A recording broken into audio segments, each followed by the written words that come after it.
First, I wanted to start by thanking you for taking some time out of your morning today to speak with us. Sure. Always happy to talk about filming in the area. And so for our readership and our audience that might not be familiar, what is your day-to-day role with the Film Commission? So I know you're going out later today. What are your tasks on a day-to-day basis? I kind of am the film commission, so I Mhm. basically just talk to productions. Right now, we're dealing with about a dozen productions, impending productions that we're hoping will not strike on Monday. We're dealing with the strike as well, trying to figure out exactly which films will be affected and which films will not be affected, because it's very confusing. A lot Mhm. of people are saying that there's a lot of contracts that won't be affected, but that doesn't seem to be the case because so many of the unions are joining in on the strike. So if SAG is actually going to be joining IATSE, Mhm. that's going to shut everything down. Mhm. So we're trying to figure that out right Mhm. now, just to see exactly what's going to happen if the strike goes through. We're Is hoping it it does. is that decision made on Monday? What is that? What I said? Monday, well, no, Monday at 12:01 a.m. Mm-hmm. is is when it will go into effect if negotiations don't happen today, tomorrow, Saturday, and Sunday. Mm-hmm. So it's a little scary. But like I said, we're working. We have a bunch of indies that are starting up, and Pretty Little Liars Original Sin starts back up October 29th. Uh, a lot of that we work on a lot of different things. Primarily we work, the first thing we do is we work on locations. We try to help. Usually we work with somebody from Teamster Local 817 to try to find an ideal location. Mm-hmm. We have a huge database from 21 years, and so we like to make it as easy as possible, so Mm-hmm. that people will land in this area. And once we know that a film is interested in filming here, we'll provide uh, local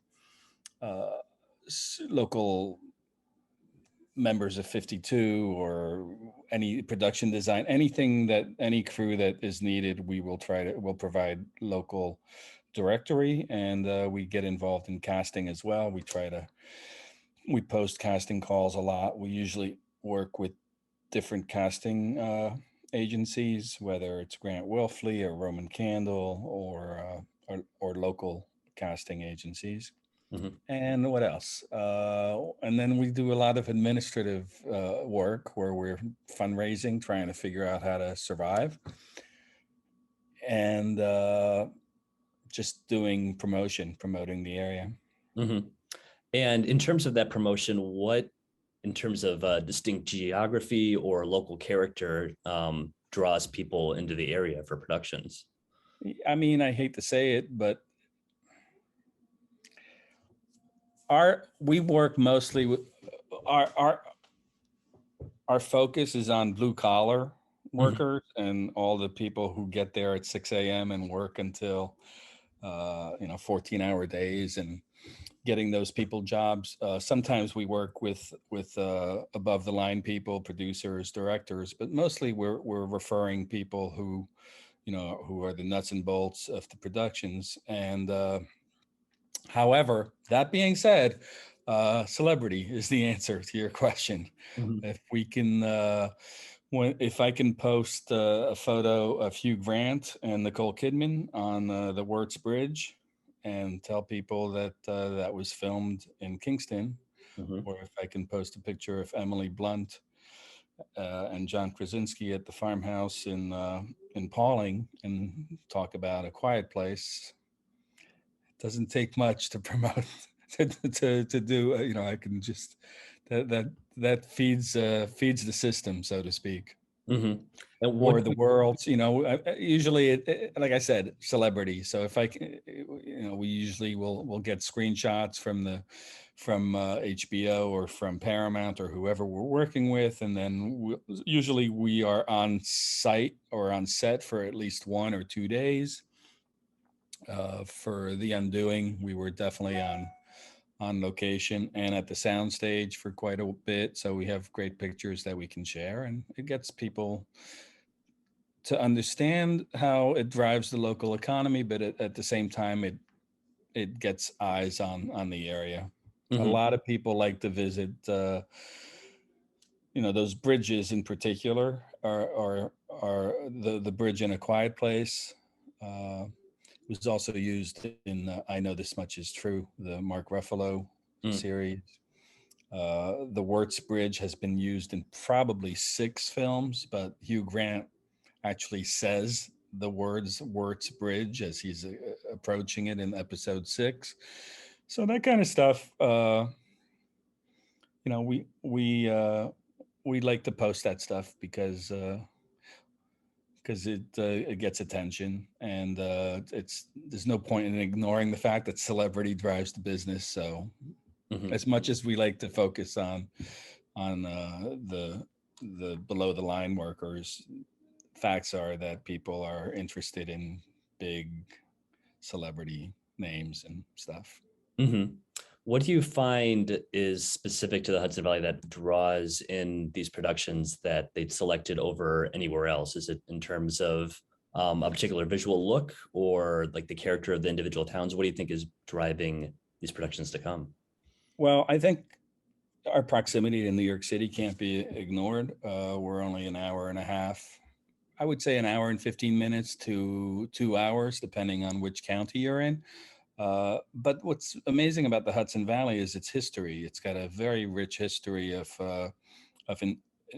embracing the arts, all the way back to the Hudson Valley River School, Hmm. painting school, which all these painters used to come to this area because of the beauty, and that's translated over the years. The other thing that makes the Hudson Valley specifically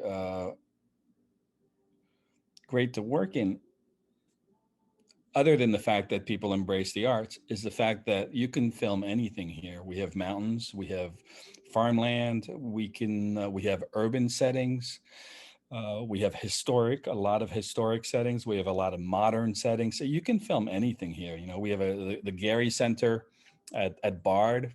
I mean, how many rural areas have a Frank Gehry building? Hmm. There's we really I know that I sound like a homer, but yeah, we kind of have it all in terms of uh, of locations. So, we have historic trains. If you need a historic train, we can get you on a train from the late 1800s and have it travel through the woods. It's pretty cool. Hmm. And that's happened a lot. I can name a bunch of movies where they used the train. Usually it breaks down during production, but you have to take that into consideration. Have you found with the ongoing COVID protocol in New York City that there's been an increased interest in wanting to have a proximity to all of those production amenities, but wanting to be outdoors or being somewhere with slightly less restrictions? Has that been a factor? Yeah, that's huge. I don't know where did you have you. I mean, I haven't heard that directly, but that's the going thing since Hmm. COVID. Uh, I think COVID has really brought that about. It used to be that we had a lot of trouble getting films outside of what they call the New York City Film Zone, which is basically 25 miles from Columbus Circle. Hmm. That's kind of a New York City lobbying effort to keep everything in the city or as close to the city as possible. So anything that's filmed further than 25 miles, you have additional costs like lodging, per diems, turnaround, and that used to make it very difficult for us to get productions. But with COVID restrictions in the city, that it's made it easier for us to get films. And we also have had a lot of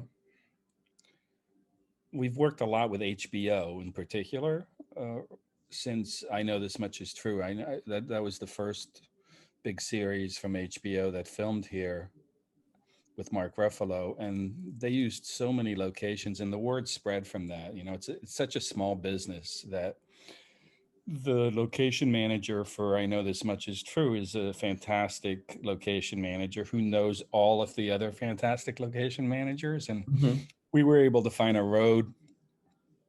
We recommended a road for road closure. And before I knew it, The Undoing wanted to use the same road. Mhm. And suddenly we had 4 HBO shows going in the area, which is kind of like mind blowing. Mhm. We now my only problem is trying to figure out how to continue that. So now we're down to 1 HBO show right now. And it's like, oh no, we only have 1 HBO show filming.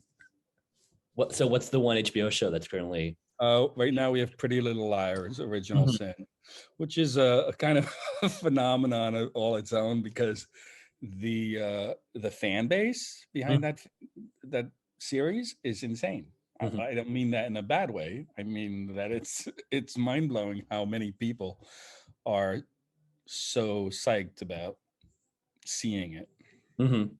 The biggest problem with that production so far is that there's been a lot of how shall we say, a lot of leaks, Mhm. location leaks, and there's a lot of Instagram and Twitter and other sites that are leaking information, which I know the production is not happy with.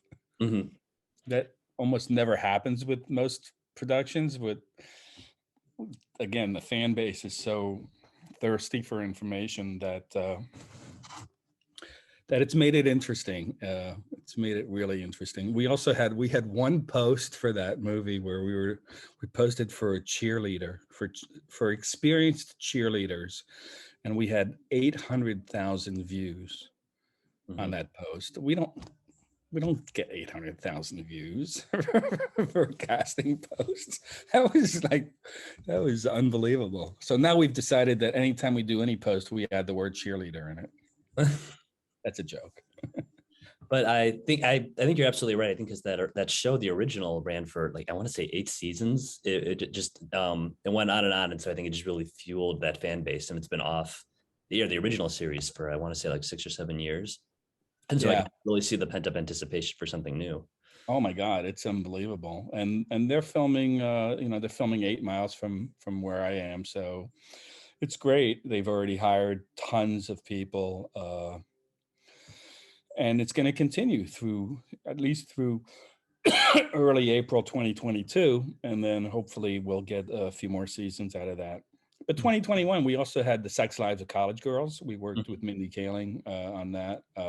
We found their college, Essex College, that filmed at Vassar for 3 weeks. And then we had Life and Beth with Amy Schumer. And they filmed at a bunch of great locations.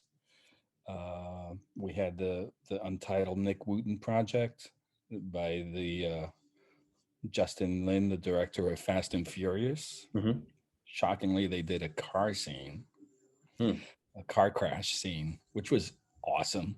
I got to go and watch it. It was pretty mind blowing. Uh, so it's been a phenomenal year. And White House Plumbers with Woody Harrelson and Justin Theroux just wrapped. Mhm. So that was an HBO project that was here probably for about 8 months. They were in production for 6 months.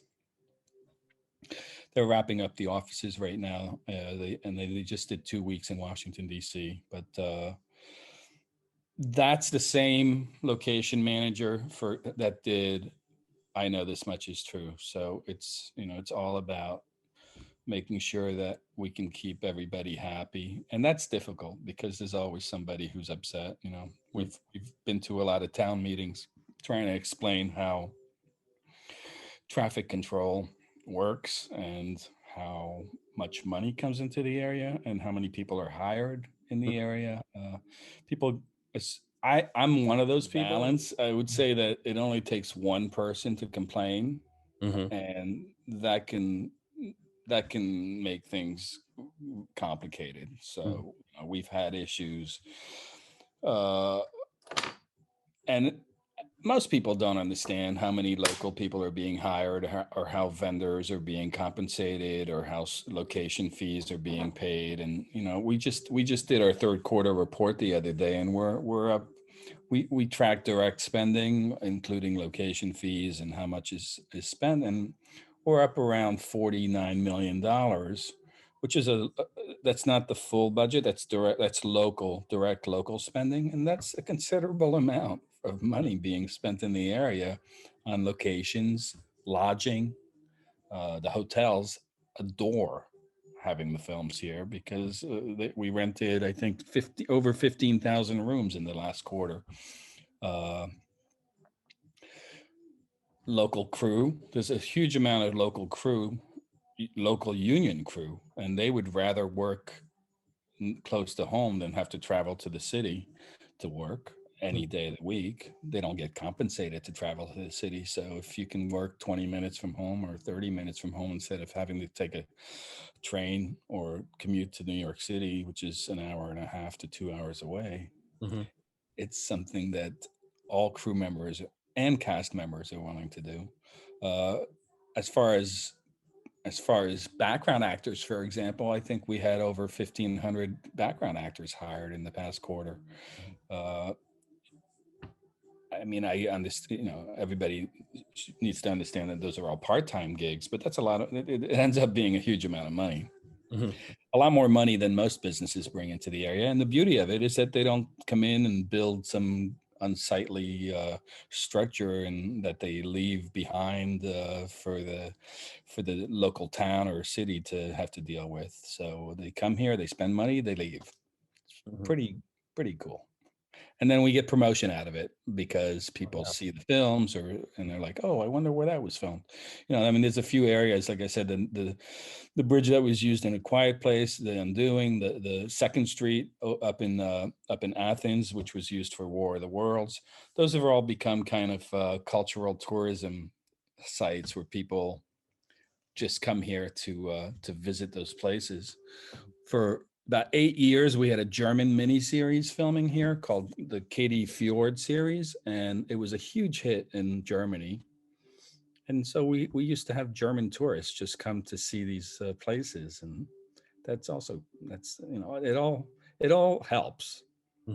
So will you collaborate with the local DMOs and CVBs if they have visitors that are interested in specific sites that have been filmed before? We have done. I mean, we've done that to a degree. We actually, I have a list that I keep trying to compile of every single location that's ever been used, and I'll never finish it because every time I start on it, I get busy referring. I don't have a crew, so it doesn't get done. But Well, it keeps growing. Huh? Well, it keeps growing too. Yeah, it keeps growing. Yeah, but so it's funny. I was working on it this morning because I just there's a few locations that I just found out about for new films, and it's pretty cool. I mean, another location that we referred is for Avengers Endgame. So we've done some pretty big productions. That's another one that attracts a lot of eyeballs, so to speak. Speaking of hotels, is there any regional specific tax incentives or financial benefits for hotel? There is no regional tax incentive. There is the state, however, has a 10% tax credit on below the line costs. So those are the uncreative costs, the labor costs. So if you film outside of the zone, they finally understood in 2016 after years and years of complaining. Every year I would write a report saying, it's really unfair that it's more expensive to film up here than it is close to the city. And they decided to add a 10% additional tax credit if you filmed outside the zone. But that's only on below the line costs, and it really doesn't cover the additional costs. For example, lodging, that additional 10% really doesn't cover the additional costs, but there are ways around that. I mean, if I can work with a line producer, I can convince them and show them where they're going to save, permit fees are much cheaper if there are permit fees at all. Lodging is much cheaper, even though, if you're in the zone, you can work as a local, which is kind of Mm. bullshit because that puts us really in a it's not a fair playing field. I mean, if you say we had I always tell people this one example, the Mayoret stories with Adam Sandler and Ben Stiller and Dustin Hoffman. That was supposed to film at Bard College, which is in Annandale on Hudson, around Rhinebeck, and it was supposed to film at Vassar College in the town of Poughkeepsie. Well, the producers decided to film it at Sarah Lawrence College because Sarah Lawrence College is in the zone. And by doing so, nobody had to be paid for travel or for lodging. And I understand that as somebody who's a spreadsheet junkie. I understand the cost savings and everything. But at the same time, it's kind of unfair. It's an unfair playing field. And we would like to have those films up here. We wish it was easier. Like I said, COVID's changed that a little bit because there was the restrictions in the cities have become so hard. But I assume that at some point that might go away. The other day I was talking to a location manager who actually brought up the word film zone, and I was like, uh-oh, here we go again. And so, oh, I didn't mean to interrupt. Oh, no, you weren't interrupting. Mm-hmm. And so, with that in mind, then what are sort of the soft appeals of the region then that you sort of use to draw people to the area specifically, and not away from the city, but to Hudson Valley from elsewhere? Well, the appeal for me, it really is based on that historical context, the fact that this area has always embraced the arts so much. And that continues. This area still has an incredible amount of second homeowners who are in the arts, who are filmmakers, who are A-list actors. We have unbelievable actors in the area. So anytime I work with a movie, I always try to promote that as well. I'm like, here's a list of local actors, you should consider hiring them. We just posted on Instagram, we just posted that the Hudson Valley has a very close bond to James Bond, and that's because James Bond has a second home in our area. So, if we can promote the area by promoting some of the actors who live locally, or some of the locations that have been used in other films, or some of the the sound stages that are now in the area, it just makes it very easy for us to explain why this area is great for filming. And again, like I was saying before, it's such a small world that the buzz has gotten out. So producers have been moving to the area. A lot of crew members have been moving to the area. And I can tell you that 2 years ago, I think on our directory, we had one member of Teamster Local 817, which is the location managers union. Now we have 12. We have 12 members of the Teamster Local 817. They all live here, so they all want to promote the area. They want productions to film in the area, and that's also a huge help. So we've gotten the boost from past films and from our credibility over the years, and also the fact that people are now living here. The other thing is that there are a lot of producers who live locally, and we are always trying to convince them to film locally. That doesn't necessarily mean that they follow through on that, because sometimes people don't like to work where they live. So, but sometimes it did. I mean, we did The Dead Don't Die 3 years ago with Jim Jarmusch, and yeah, he's got a place up here, and that was pretty phenomenal. And I think there was so many celebrities in that one. We actually had paparazzi problems on that one. Selena Gomez. That was oh, that makes sense. Yeah, that was an issue. That was an issue that came up like on day one. I got an email from the producer, who was a really good friend of mine. And he goes, do you know any security people? Because somebody from the Daily Mail is taking pictures, and they were in a small town that we had referred to them, a really small town off the beaten path. And there's a photographer from the Daily Mail following Selena Gomez. He had tracked her from the airport. Wow. So And so, in addition to all of the really visually distinct and diverse small towns, is there studio space, or is yeah. there an interest to have more of it for not just film, but for like commercials and reality programming, any of that? Well, reality programming in New York is not is not eligible for tax credits. Mm-hmm. So we have very little of that going on. Sometimes we'll have shows, a lot of cooking shows up here because the Culinary Institute of America, the CIA, is up here, and so there's a lot of cooking shows that travel to the area and work up here. Uh, Other than that, there's not that much in terms of reality shows because of the lack of tax credits. For example, I think Louisiana, I think used to give money to those duck commanders or whatever. Everybody got money on that. Mm-hmm. That doesn't happen. The tax credit in New York is very, very conservative, which is what keeps it stable. Mm-hmm.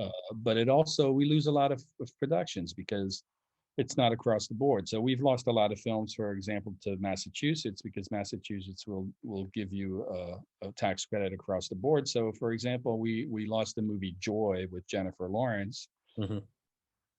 because Massachusetts was willing to subsidize her salary, which was around $15 million, and New York doesn't subsidize or give tax credits for creative costs like actors, producers, directors, Mm-hmm. and so it's always a struggle, right? We just lost two or three medium budget indies to Utah and Connecticut because it's incredibly competitive, and the tax credits, I like them because they're conservative, and as a result, we have a 5-year plan. In most states, they go year by year, and sometimes it collapses very quickly, like Michigan collapsed and Iowa collapsed, and there's always been these collapses, and it's nice to have stability, especially in a business that is not necessarily stable.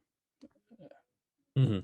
Even without, I don't think I answered your question at all. I think I went on in a different direction, but sorry about that. no, but out of curiosity, then, if not reality programming, then for anything else, is there studio space that you utilize? Yeah, there are some really legitimate studios. One, well, there's about 9 Mm-hmm. actually. They're called qualified production facilities, and so that's not an issue. They're all kind of booked right now. I think there's a new one opening in a town called Wingdale, which is very close to where A Quiet Place was done.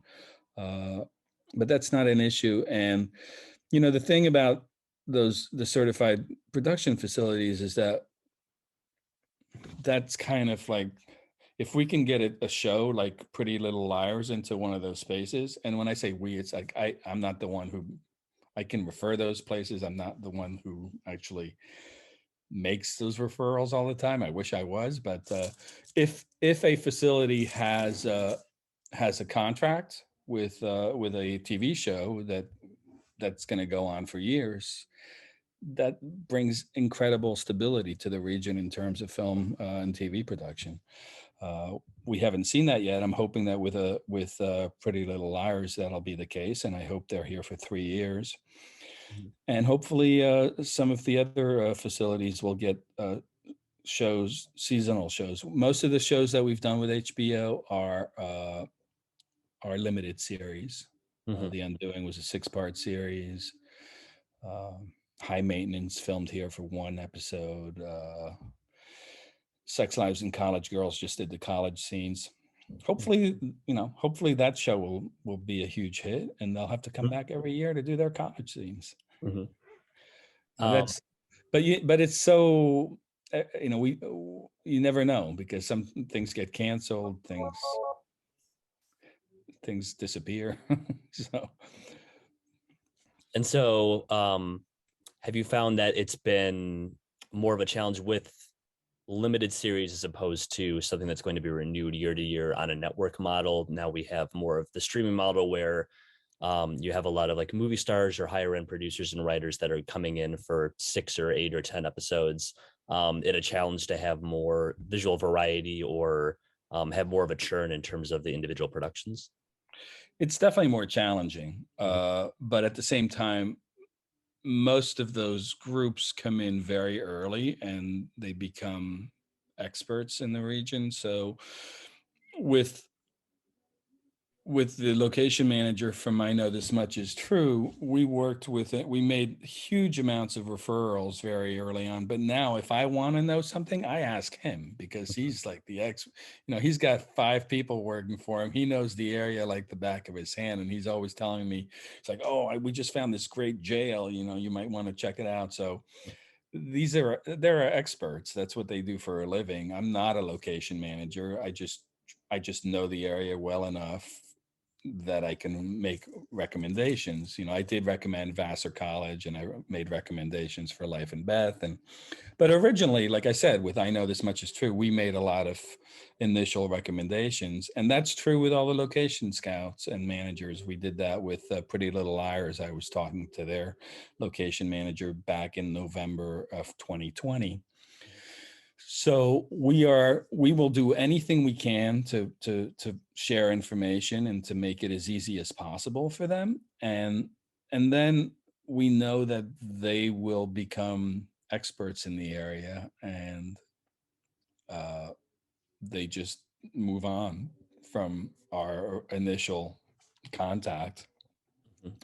And then, our role is to then move on as well. We start recommending crew, we start recommending cast, we'll do whatever we can to help out. But with a lot of these productions, they're so professional that sometimes we don't hear from them again until they're done. Mhm. But it's still nice to have them around. Well, those were all the questions I had. I wanted to thank you so Sure, much yeah, for you're your welcome. time. I guess I one more we ask all of our guests. What was the last movie or television show or any sort of filmed media? Not you didn't have to be involved with it that really blew you away, really stuck with you. Oh, unfortunately, it's a show that I have that was not filmed around here. It was filmed in Baltimore. Euphoria. Mm, I find it to be astounding. hmm. Um, I love that show.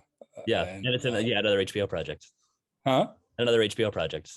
It's another HBO project. Mhm. I'm extremely fond of I Know This Much Is True. I think it was done with exceptional sensitivity and extremely well filmed. Uh, a lot of people think it's too difficult, but that's life. Life is not easy. Euphoria is certainly not easy either. So Mhm. it, that's Euphoria is kind of my favorite. I'll have to get them up here. Mm.